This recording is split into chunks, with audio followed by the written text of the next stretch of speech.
രാവിലെ കുളിക്കാൻ നിൽക്കുമ്പോൾ അങ്ങനെ വിചാരിക്കും എല്ലാ പണി ഏകദേശം കഴിഞ്ഞിട്ട് കുളിക്കാം, എന്നാൽ പിന്നെ മേത്ത് ചളിയും കരയൊന്നും ആക്കാതിരിക്കാലോ, നല്ല വൃത്തിയിൽ ഇരിക്കാലോ എന്ന് വിചാരിക്കട്ടോ. പക്ഷേ എല്ലാ ദിവസവും നമുക്ക് ചിലപ്പോൾ അങ്ങനെ പറ്റിയെന്ന് വരില്ല. ചില പണികൾ നമുക്ക് കുളി കഴിഞ്ഞിട്ട് എടുക്കേണ്ടതുണ്ട്. അപ്പോൾ എനിക്ക് അങ്ങനെ ചെറിയൊരു പണി കിട്ടിയിട്ടുണ്ട്. ഇന്ന് നമുക്ക് പണിക്കാരൊക്കെ ഉണ്ട് കേട്ടോ. ഇന്ത്യൻ്റെ മുകളിൽ നമ്മൾ പടവൊക്കെ തുറത്തിയിട്ട്, അപ്പോൾ നമ്മുടെ കാറാണെങ്കിൽ വെയിലും മഴയും കൊണ്ടിട്ട് ഇങ്ങനെ കിടക്കാൻ കേട്ടോ. അപ്പോൾ അതിങ്ങനെ കാണുമ്പോൾ നമുക്ക് സഹിക്കൂല, അത്രയും നമ്മൾ കാശ് കൊടുത്ത് വാങ്ങിയത്. കോട്ടേഴ്സിൻ്റെ ഉടമൻ്റെ സമ്മതപ്രകാരം തന്നെ നമ്മൾ നമ്മുടെ കാശ് കൊടുത്തിട്ട് നമ്മൾ അവിടെ ചെറിയൊരു ഷെഡ് കെട്ടിയിട്ടുണ്ട്. അവർക്ക് കുഴപ്പമൊന്നുമില്ല, നമുക്ക് വേണമെങ്കിൽ നമുക്ക് ഉണ്ടാക്കാമെന്ന് മാത്രം കേട്ടോ. അപ്പോൾ അങ്ങനെ ഏതായാലും നമ്മൾ തന്നെ ഉണ്ടാക്കിയതാണ്. അവിടുന്ന് വീട് വിറ്റ് വരുമ്പോൾ നമ്മൾ കുറേ അന്വേഷിച്ചതാണ് കേട്ടോ. പോർച്ചൊക്കെ ഒരു വീട് തന്നെയാണ് നമ്മൾ നോക്കുന്നത്. പക്ഷേ നമുക്ക് സൗകര്യമായിട്ട് നമ്മുടെ വീടിൻ്റെ അടുത്ത് നമുക്ക് നനക്കാനും വെള്ളം കൊടുക്കാനും പണിക്കാരെ നോക്കാനും എല്ലാറ്റിനും പറ്റിയതായിട്ട് നമുക്ക് കിട്ടിയത് ഈ ഒരു കോട്ടേഴ്സാണ് കേട്ടോ. അതുകൊണ്ടാണ് നമ്മൾ ഇത്ര അടുത്ത് കിട്ടിയപ്പോൾ ഇങ്ങനെ സൗകര്യത്തിൽ വാങ്ങി. പക്ഷേ വണ്ടിൻ്റെ കാര്യം നമ്മൾ അത്രയ്ക്ക് അങ്ങോട്ട് പരിഗണന കൊടുത്തില്ല. അതുകൊണ്ട് തന്നെ നമ്മുടെ കാർ ഭയങ്കരമായിട്ട് ഇങ്ങനെ വെയിലും പൊടി മഴയ്ക്ക് ഇങ്ങനെ കൊള്ളാൻ കേട്ടോ. അപ്പോൾ അതിനായിട്ടുള്ളൊരു സൊല്യൂഷനാണ്. അപ്പോൾ കുറേ ആൾ ചോദിച്ചിട്ടുണ്ടായിരുന്നു കേട്ടോ, നിങ്ങൾ ഇതിങ്ങനെ ഉണ്ടാക്കുകയാണെങ്കിൽ നിങ്ങൾക്ക് നഷ്ടമല്ലേ, നിങ്ങൾക്ക് പോകുമ്പോൾ എടുക്കാൻ പറ്റുമോ, എന്താ ചെയ്യാന്നൊക്കെ ചോദിച്ചിട്ടുണ്ടായിരുന്നു കേട്ടോ. നമ്മുടെ ആവശ്യമാണല്ലോ. അപ്പോൾ പിന്നെ നമ്മൾ തന്നെ ചിലപ്പോൾ ശരിയാക്കേണ്ടി വരും. എന്തൊക്കെ ശരിയാക്കിയാലും ഉണ്ടാക്കിയാലും ക്ലീൻ ആക്കിയാലും ബാക്കി പണി വരുന്നത് എനിക്കാണ് കേട്ടോ. അപ്പോൾ ഒരു കുറേ കവർ, പെയിൻറ്റിൻ്റെ ഡപ്പ, കല്ല്, ഓളോ ബ്രിക്സ്, പൊട്ട്, അങ്ങനെ കുറേ സംഭവങ്ങളൊക്കെ ഉണ്ടായിരുന്നു. അപ്പോൾ ഏകദേശമൊക്കെ ഞാൻ അങ്ങോട്ടും ഇങ്ങോട്ടൊക്കെ എടുത്ത് വെച്ചിട്ട് ഒക്കെ ഏകദേശമൊക്കെ ഒന്ന് ക്ലീൻ ആക്കി. അപ്പോൾ അപ്പുറത്ത് നമ്മുടെ വീട് പണിക്കാരുണ്ട്. അവിടെ അവരുണ്ടാകുമ്പോൾ ഇവിടെ ഇങ്ങനെ പണിയെടുക്കുമ്പോൾ എനിക്ക് ഭയങ്കര മടിയാണ് കേട്ടോ. പക്ഷേ അവർ പോയി കഴിയുമ്പോഴേക്ക് 6 മണിയാവും.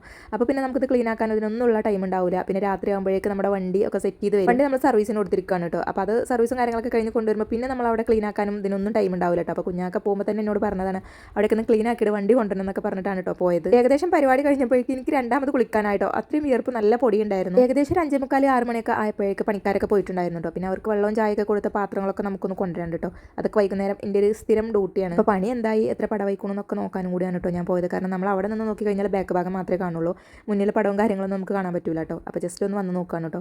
ഈ ഒരു ഫില്ലർ ഇപ്പം ഇനി വാർക്ക ഉണ്ടാവുമോ എന്നുള്ളത് അറിയില്ല. ആമാരി കൂട്ട് ആട്ടലാണ്. അപ്പോൾ ഇങ്ങനെ വന്ന് നോക്കാനുള്ള ഒരു സൗകര്യത്തിനും കൂടി വേണ്ടിയിട്ടാണ് കേട്ടോ നമ്മളതിന് തൊട്ടടുത്തുള്ള കോട്ടേഴ്സിന് എടുത്തിട്ടുള്ളത്. അധികം ആൾ വന്നിട്ട് ഇങ്ങനെ ചോദിക്കാറുണ്ട് കേട്ടോ, എങ്ങനെയാണ് നിങ്ങൾക്ക് ഇങ്ങനെ സൗകര്യത്തിൽ ഇവിടെ ഇങ്ങനെ കിട്ടിയതെന്ന്. കാരണം നമ്മുടെ ശരിക്കും നമ്മൾ വീട് വെക്കുകയാണെങ്കിൽ നമ്മുടെ തറവാടിൻ്റെ മുന്നിലായിട്ടോ ബാക്കിലായിട്ടൊക്കെ ആകുമ്പോഴാണ് നമുക്ക് ഇങ്ങനെ സൗകര്യം കിട്ടാറുള്ളത്. നിങ്ങൾ ഈ ഒരു കോട്ടേഴ്സ് കണ്ടിട്ടാണ് ഇവിടെ സ്ഥലം വാങ്ങിയത് എന്നൊക്കെ കുറേ ആൾ ചോദിച്ചിട്ടുണ്ടായിരുന്നു കേട്ടോ. പക്ഷേ അങ്ങനെയൊന്നുമല്ല. ആദ്യം നമ്മൾ സ്ഥലമാണ് നോക്കിയത്, പിന്നെയാണ് നമ്മൾ താമസിക്കാനുള്ള കാര്യങ്ങളും എല്ലാതും നോക്കിയത്. കോട്ടേഴ്സ് നമുക്ക് തീരെ താല്പര്യം ഉണ്ടായിരുന്നില്ല. പിന്നെ നമുക്ക് ഈ ഒരു സൗകര്യം നോക്കിയിട്ട് മാത്രമാണ് നമ്മൾ അങ്ങനെ എടുത്തിട്ട് നമ്മളൊരു ഒറ്റ വീടാണ് തിരഞ്ഞിട്ടുണ്ടായിരുന്നത്.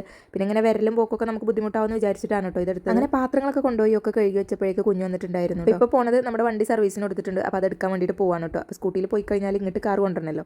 അപ്പോൾ അതിന് വേണ്ടിയിട്ട് അവൻ്റെ കൂടെ പോയതാണ്. അപ്പോൾ ചെന്നപ്പോൾ നമ്മുടെ ഫ്രോൺസ് കുട്ടപ്പൻ്റെ കഴുകലും കാര്യങ്ങളും സർവീസ് ഒന്നും കഴിഞ്ഞിട്ട് അങ്ങനെ ഞങ്ങൾ തിരിച്ചു പോകുന്നു. പിന്നെ 8 മണിയൊക്കെ ആയപ്പോഴേക്ക് ഒക്കെ കഴിഞ്ഞിട്ട് അവർ വിളിച്ചിട്ടുണ്ടായിരുന്നു കേട്ടോ. പിന്നെ വീണ്ടും പോയിട്ട് നമ്മൾ വണ്ടി കൊടുക്കും. നമ്മുടെ ഫ്രോൺസ് കാണുമ്പോൾ ഭയങ്കര മനസ്സിക്കൊരു സന്തോഷമാണ് കേട്ടോ. കാരണം നമുക്ക് ആദ്യമായിട്ട് കിട്ടിയിട്ടുള്ള ഒരു കാറാണ്. അപ്പോൾ എന്തായാലും അതിനോട് അതിൻ്റേതായിട്ടുള്ളൊരു സ്നേഹം കാര്യമൊക്കെ ഉണ്ടാവും. നമുക്കിനിപ്പോൾ എത്ര വലിയ വണ്ടി, വേറെ ഏത് വണ്ടി കിട്ടിക്കഴിഞ്ഞാലും ഇത് നമ്മുടെ ഒരു ഫേവറേറ്റ് വണ്ടിയായിരിക്കും. എല്ലാ പരിപാടിയും കഴിഞ്ഞിട്ട് പിന്നെ സിറ്റ് ഔട്ടിലിരുന്ന് കുറിക്കണം കേട്ടോ. ലാസ്റ്റ് എനിക്ക് കൈയിട്ട് വാരിയപ്പോൾ കിട്ടിയതാണ് ഈ ഒരു സംഭവം. എല്ലാ പരിപാടിയും കഴിഞ്ഞ് ഇന്ന് സച്ചോണ് കേട്ടോ ഫാദിക്കുട്ടിനെ പഠിപ്പിക്കുന്നത്. അപ്പോൾ എന്നും പറയുന്ന പോലെ തന്നെ ലൈക്ക് ചെയ്യാനും സബ്സ്ക്രൈബ് ചെയ്യാനും മറക്കല്ലേ കേട്ടോ.